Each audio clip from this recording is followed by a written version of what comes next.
భగవద్బంధువులందరికీ నమస్కారం. హిందూ ప్యాడ్ ఛానల్కి స్వాగతం. ఈరోజు మనం ఈ వీడియోలో జ్యేష్ఠ శుక్ల ఏకాదశి అనగా నిర్జలా ఏకాదశి యొక్క మహాత్మ్యం గురించి తెలుసుకుందాం. ఈ కథ శ్రీ మహాభారతంలోనిది మరియు పద్మపురాణంలో కూడా ఉన్నది. ఒకానొకప్పుడు పాండవులలో పెద్దవాడైన ధర్మరాజు జగన్నాటక సూత్రధారియగు శ్రీకృష్ణ పరమాత్మను జనార్దన, జ్యేష్ఠమాసములో శుక్లపక్షమునందు వచ్చే ఏకాదశి యొక్క గొప్పతనమును గూర్చి వినాలని ఉన్నది, సవివరంగా వివరించండి అని ప్రార్థించాడు. అతని మాటలు విన్న భక్తవత్సలుడైన పరమాత్మ, ధర్మనందన, నేను చాలా ఏకాదశుల మహాత్మ్యాలను చెప్పాను. ఈ ఏకాదశి మహాత్మ్యమును సత్యవతీ నందనుడైన వేదవ్యాస మహర్షి వివరిస్తాడు. అతడు సమస్త తత్వములను తెలిసినవాడు.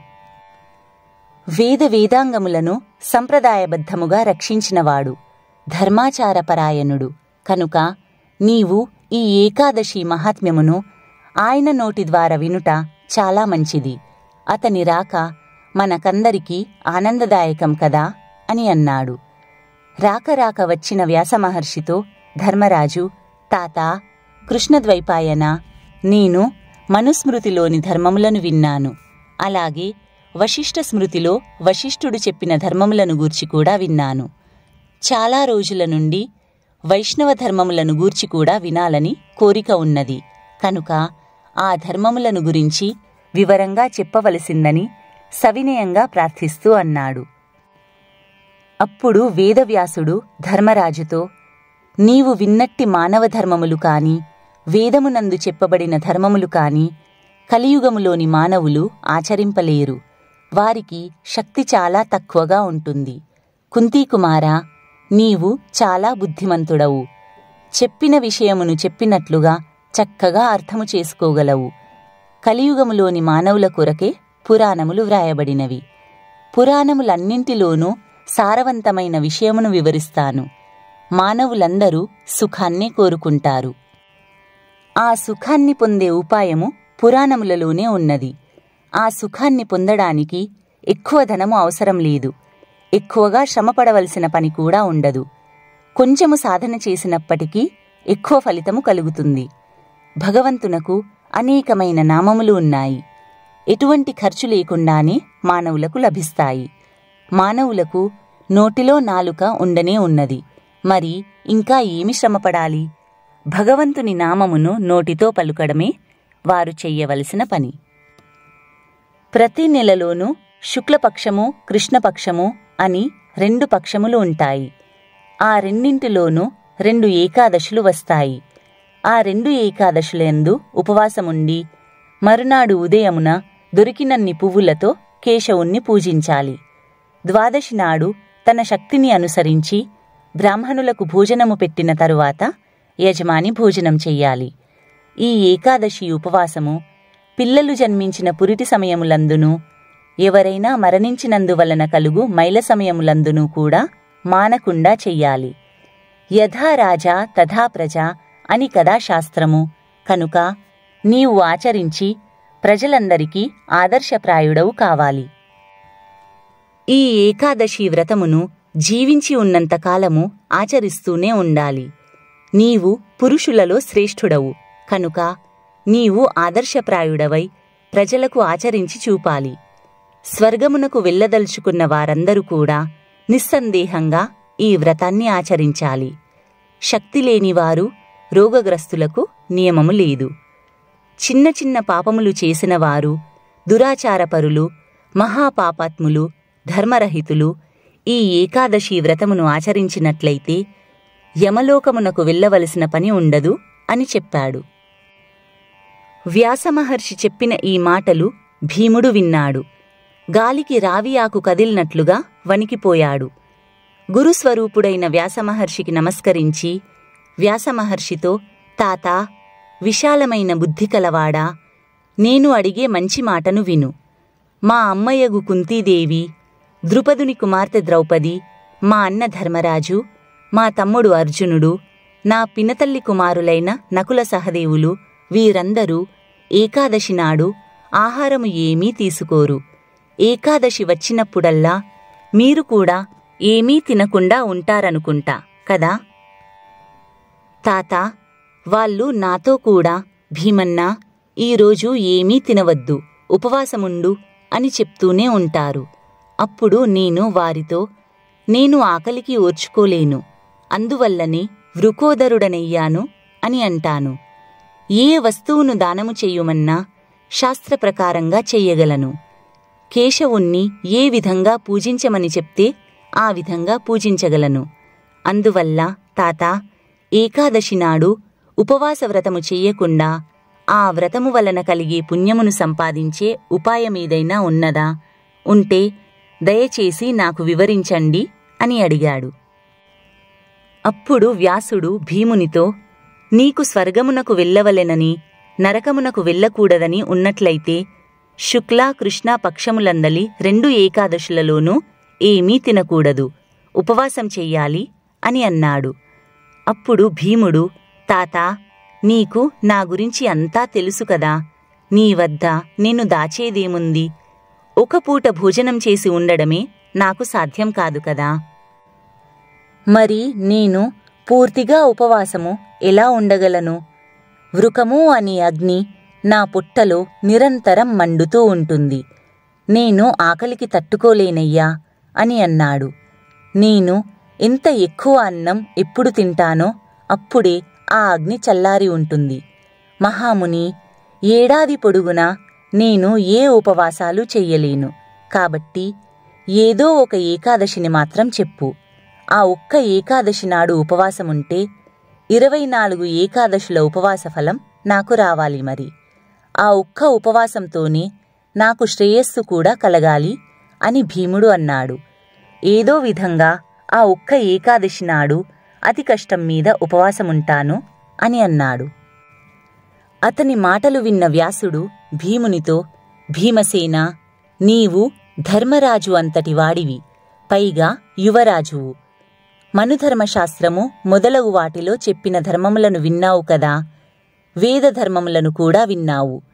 రాబోయే కలికాలంలో కూడా మానవులు పై ధర్మములను పాటించలేరు. వారంతా శక్తిహీనులు. తక్కువ శ్రమతో ఎక్కువ ధనము ఖర్చు కాకుండా సులభంగా ఆచరించే ధర్మాలు, ఉపాయాలు వారికి కావాలి. పురాణములన్నింటిలోని సారము ఇదేనయ్యా. 2 పక్షముల ఏకాదశులలోనూ తినకూడదు. ఇంతకన్నా సులభమైన ఉపాయము ఇంకొకటి ఏదీ లేదు. దీనికి ఖర్చు కూడా ఏమీ ఉండదు. ఎక్కువ శ్రమపడేదీ లేదు. నీ మంచి కోరి చెప్తున్నాను. ఏకాదశి నాడు ఏమీ తిననివాడు నరకమునకు వెళ్ళడు. వ్యాసమహర్షి మాటలు విన్న భీముడు రావి ఆకువలే గడగడ వణికిపోతున్నాడు. భీముడు 1000 ఏనుగుల బలం కలవాడు, అయినా భయపడుతున్నాడు. అతడు మహర్షితో, తాత, నీవు 1,00,000 సార్లు చెప్పినా కూడా నేను ఉపవాసం చెయ్యలేను. అది కాకుండా ఎక్కువ పుణ్యమును కలిగించే వ్రతమేదైనా ఉంటే చెప్పు. నీవు సర్వసమర్థుడవు కనుక నాకు అనుకూలంగా ఉండే వ్రతమేదైనా ఉంటే చెప్పు. ఆ వ్రతాన్ని చేయడానికి ప్రయత్నిస్తాను. ఉపవాసం మాత్రం ఉండలేను.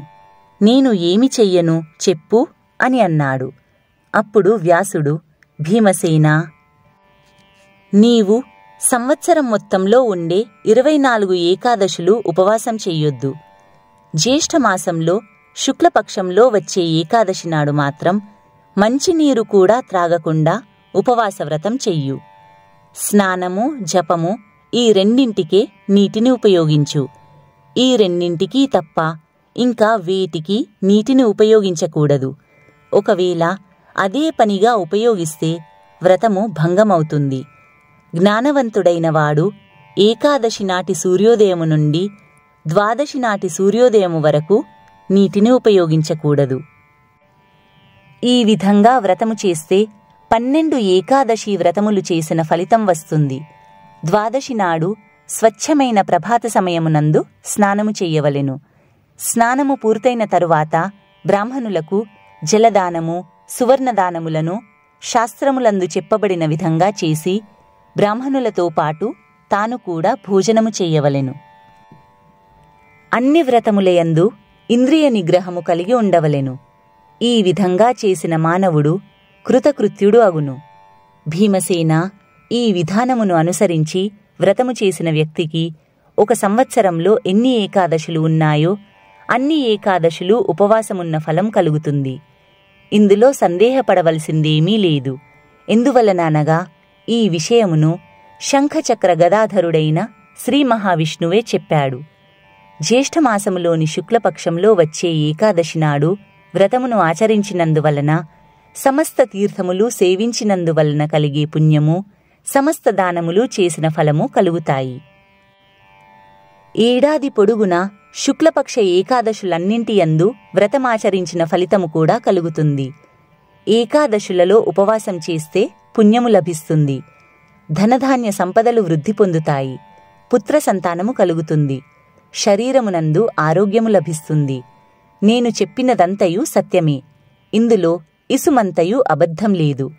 సాధారణంగా మానవుడు మరణించే సమయంలో భయంకరమైన పెద్ద పెద్ద శరీరములతో ఇనుపదండములు, పాశములు ధరించిన యమదూతలు కనిపిస్తారు. ఏకాదశి వ్రత ఆచారపరాయణులకు యమదూతలు కనిపించరు. విష్ణుదూతలు దర్శనమిస్తారు. విష్ణుదూతలు సౌమ్యంగా ఉంటారు. పట్టువస్త్రములు ధరించి చేతిలో చక్రమును పట్టుకొని మనోవేగంతో సంచరిస్తూ విష్ణుభక్తులకు కనిపిస్తారు. అంత్యకాలంలో వారిని దివ్యమైన విమానములపైన ఎక్కించుకొని వైకుంఠలోకమునకు చేరుస్తారు. కనుక శతవిధాలా ప్రయత్నించి ఈ నిర్జలా ఏకాదశి వ్రతమును చెయ్యవలెను. వ్రతము పూర్తయిన తరువాత నీటియందు పడుకొని ఉన్న గోవును దానము చెయ్యవలెను. ఈ విధంగా దానము చేస్తే మానవుడు సమస్త పాపముల నుండి విముక్తుడవుతాడు. ఈ నిర్జలా వ్రత విధానమును విన్న పాండవులందరూ సపరివారంగా ఈ వ్రతాన్ని ఆచరించారు. అప్పటి నుండి భీమసేనుడు ఈ నిర్జలా ఏకాదశి వ్రతమును చెయ్యడం మొదలుపెట్టాడు. ఈ ఏకాదశి తరువాత వచ్చే ద్వాదశికి పాండవ ద్వాదశి అని కూడా పేరు వచ్చింది. భీముడు ప్రాతకాలముననే నిద్రలేచి, ఈరోజు నేను అన్నము తినకూడదురా భగవంతుడా అని మనస్సులో బాధపడుతూ 2 జాముల వరకు గడిపాడు. ఆ పైన ఆకలి మంటకు తట్టుకోలేక గంగానదిలోనికి ప్రవేశించాడు. 3వ జాములో నిదానంగా స్నానం చేశాడు. ఆ స్నానము వలన అతనికి మంట కాస్త తగ్గింది. రాత్రిపూట జాగరణము కూడా అతి కష్టం మీద చేశాడు. తాతగారి మాట మీద నమ్మకముంచిన భీముడు ఈ విధంగా నిర్జలా ఏకాదశిని ఆచరించడానికి అలవాటుపడ్డాడు. నిర్జలా ఏకాదశి నాడు 2 యామములు దాటిన తరువాత భీముడు స్నానము చేసిన విషయమును సూచించినట్లుగా స్నానము చెయ్యాలి. అపర్ణాహమునందు 2వ స్నానం చెయ్యాలి. ప్రాతకాలంలో చేసే స్నానము, సంధ్యావందనము మొదలగు వానిని తప్పనిసరిగా చేసి తీరాలి. మధ్యాహ్నము వరకు స్నానము చెయ్యకుండా ఉండకూడదు. జనమేజయ మహారాజుకి కూడా వ్యాసుడు ఈ విధంగానే చెబుతున్నాడు. జనమేజయ మహారాజా, మీ తాతలు ఆచరించిన ప్రకారంగానే నీవు కూడా ఈ ఉపవాస వ్రతమును స్వీకరించు, ఆచరించు. శ్రీహరిని పూజించు. దానితో నీకు కలిగిన సమస్త పాపములు నశిస్తాయి అని అన్నాడు. నిర్జలా ఏకాదశి వ్రతమును కరిష్యామ్యద్య దేవేశ జలవర్జ్యముపోషణం భోక్ష్యే పరేహ్ని దేవేశ యన్నం చ తవ వాసరాత్. అనగా, ఓ దేవదేవేశ, నేను ఈరోజు నిర్జలా ఏకాదశి వ్రతమును చేస్తున్నాను. నీటిని త్రాగకుండా ఉపవాసముంటాను. హరివాసరము అని పిలువబడే ఏకాదశి మరునాడు ద్వాదశి రోజున అన్నము తింటాను. నా వ్రతమును నిర్విఘ్నముగా నెరవేర్చు అని సంకల్పం చెప్పుకోవాలి. తరువాత ఉపవాసముండాలి. ప్రతి వ్రతమునకు శ్రద్ధ, ఇంద్రియ నిగ్రహములు అత్యంత ఆవశ్యకములు. ఈ వ్రతము వలన సమస్త పాపములు నశిస్తాయి. స్త్రీలకైనా పురుషులకైనా మేరు పర్వతము, మందర పర్వతములతో సమానమైన పాపరాశి అంతయు ఈ ఏకాదశి ప్రభావము వలన బూడిద అయిపోతుంది. ఒకవేళ నీటిలో ఉన్న గోవును దానము చేసే శక్తి లేకపోయినట్లయితే బంగారము దక్షిణగా ఉంచిన కుండను వస్త్రముతో చుట్టి దానము చెయ్యాలి. ఈ ఏకాదశి నాడు నీటిని కూడా వదిలిపెట్టి వ్రతమును ఆచరించడం ప్రధానం. అలా చేసిన మానవుడు మహాపుణ్యమును పొందుతాడు. ఈ నిర్జలా ఏకాదశి నాడు ప్రతి జాములోనూ స్నానము చేసినా, దానము చేసినా, జపము చేసినా, హోమము చేసినా ఆ మానవుడు ప్రతి జాములోనూ 1,000,000 ఫలముల బంగారమును దానము చేసిన ఫలితమును పొందుతాడు. చేసిన ప్రతి పని, ప్రతి దానము అక్షయమవుతుందని శ్రీకృష్ణుడు చెప్పాడు. ఈ నిర్జలా ఏకాదశి వ్రతమును ఆచరించిన వానికి ఇతర ధర్మములతో పనిలేదు. భక్తి శ్రద్ధలతో ఈ వ్రతమును ఆచరించిన వారు వైకుంఠమును పొందుతారు. ఈ నిర్జలా ఏకాదశి నాడు బంగారమును కాని, అన్నమును కాని, వస్త్రములను కాని దానము చేస్తే అది యజమానికి అక్షయమైన అభివృద్ధిని కలిగిస్తుంది. ఏకాదశి రోజు అన్నము తినే మానవుడు పాపమును భుజించినట్లే అవుతుంది. అటువంటి మానవుడు ఈ లోకములో చండాలునితో సమానుడు. మరణించిన తరువాత దుర్గతిని పొందుతాడు. జ్యేష్ఠమాసములో శుక్లపక్షములోని ద్వాదశి విద్ధ ఏకాదశి నాడు ఉపవాసము చేసి 10 విధములైన దానములు చేసిన వారు మోక్షమును పొందుతారు.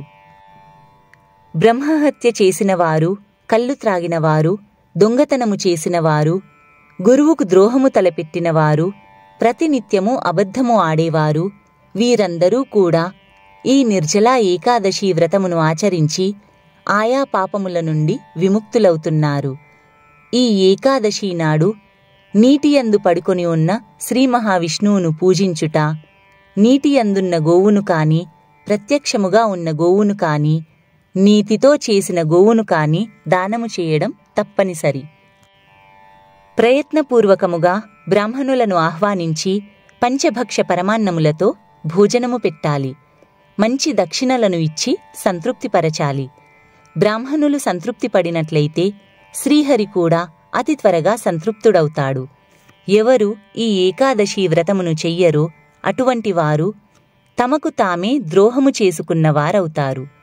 భగవంతుడు సంతృప్తి పడినట్లయితే మోక్షాన్ని ప్రసాదిస్తాడు. ఈ వ్రతము చెయ్యని వారు మహాపాపాత్ములు, దురాచారపరులు, దుర్మార్గులు, దుష్టులు. ఈ ఏకాదశి నాడు శాంత స్వభావంతో ఉండాలి. దానము చెయ్యాలన్న కోరిక కలిగి ఉండాలి. ఉపవాసముండాలి. ఉపవాసముండి శ్రీహరిని అర్చించాలి. రాత్రిపూట జాగరణతో ఉన్నవాడు తను ముందు నిరంతరము అనాచారములు చేసినా తన కులములో ఉన్న 101 తరముల వారిని, తన తరువాత 101 తరముల వారిని కూడా విష్ణుదేవుని నిలయమైన వైకుంఠాన్ని పొందిస్తాడు. అన్నము, నీరు, ఆవులు, వస్త్రములు, పరుపు, మంచి దర్భ ఆసనములు, కమండలము, గొడుగు, పాదరక్షలు వీటన్నింటినీ నిర్జలా ఏకాదశి నాడు ఉత్తమ పాత్రులైన బ్రాహ్మణులకు దానము చెయ్యవలెను. ఇటువంటి వారు బంగారు విమానమును ఎక్కి వైకుంఠమునకు వెళ్లడం ముమ్మాటికి నిజము. ఏ మానవుడు ఈ నిర్జలా ఏకాదశి మహాత్మ్యమునకు సంబంధించిన కథను భక్తితో వింటాడో లేదా చదువుతాడో వారందరూ స్వర్గమును పొందుతారు.